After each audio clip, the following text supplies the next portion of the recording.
Cette semaine, notre Shabbat se surnomme Shabbat Shuvah. Shuvah, c'est le premier mot de notre Haftara, qui commence par les mots Shuvah Israël ad Hashem Elokecha, et qui est la racine du repentir, la Teshuvah, car c'est un Shabbat particulier entre Rosh Hashanah et Yom Kippourim.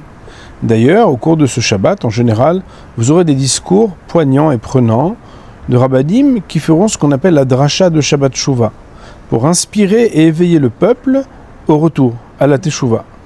D'ailleurs, dans notre parashat Vayelech, on nous parle et on nous raconte l'histoire de Moshe Rabbeinu, qui, lorsqu'il arrive à 120 ans, à la fin de sa vie, et d'ailleurs le Or HaChaim HaKadosh cite le Zohar, disant que Moshe avait senti que ses jours arrivaient à leur fin, il s'en est allé d'une tente à l'autre pour visiter les uns et les autres et pour leur parler. Comme le texte nous le dit, Vayelech Moshe vayidaber et advarim ha'elel kol Israël. Moshe s'en est allé et il a parlé ces paroles à tous les béné Israël. Nos maîtres, entre autres le Keliakar, expliquent qu'il s'agit ici d'éveiller à la Teshuvah. En effet, la préoccupation de Moshe Rabbeinu avant de quitter ce monde était de donner un message poignant et important. Et ce message était celui du Shalom. Faire Teshuvah, on a l'habitude de penser que c'est être en paix avec notre Créateur. En effet, le jour de Yom Kippourim, on parle beaucoup du pardon entre Akadosh Baruch Hu, notre Créateur, et l'homme qui a commis des fautes. Mais ici, le deuxième sens, c'est aussi d'être capable de se préoccuper du Shalom, les uns envers les autres, Ben Adam Lachavero.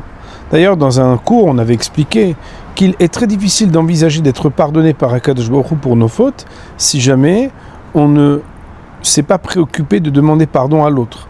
Comme le dit la Mishnah, le Yom Kippour, il pardonne les fautes vis-à-vis du Créateur, exactement comme lui nous a pardonné de la faute du veau d'or lorsqu'on a reçu les deuxièmes tables de la Torah le jour de Yom Kippourim, mais il n'en est rien concernant les fautes Ben Adam Lachavero, où là, ad sheiratzed havero, il faut aller et demander pardon à l'autre. D'ailleurs, le moment du Shabbat, c'est un moment où on se dit Shabbat Shalom. Alors, kehu imachem devarim beshuvu el Hashem, les dvarim, les belles paroles, sont les discours qu'on va entendre, un peu comme Moshe a parlé au peuple. Nos rabbanim vont essayer de nous éveiller à faire Teshuvah.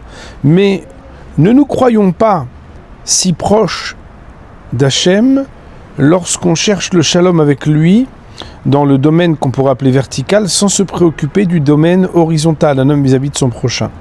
C'est la raison pour laquelle, si on va dire à nos amis ce soir et demain Shabbat Shalom, en ce Shabbat Shuvah, il faudrait aussi ne pas éviter ceux qu'on n'a pas envie de rencontrer, mais au contraire être capable d'aller les voir pour leur dire, tu sais, je voudrais te demander pardon, parce que le plus important dans la Teshuvah, c'est d'être en paix avec chacun, avec le Créateur, mais aussi avec ses créatures.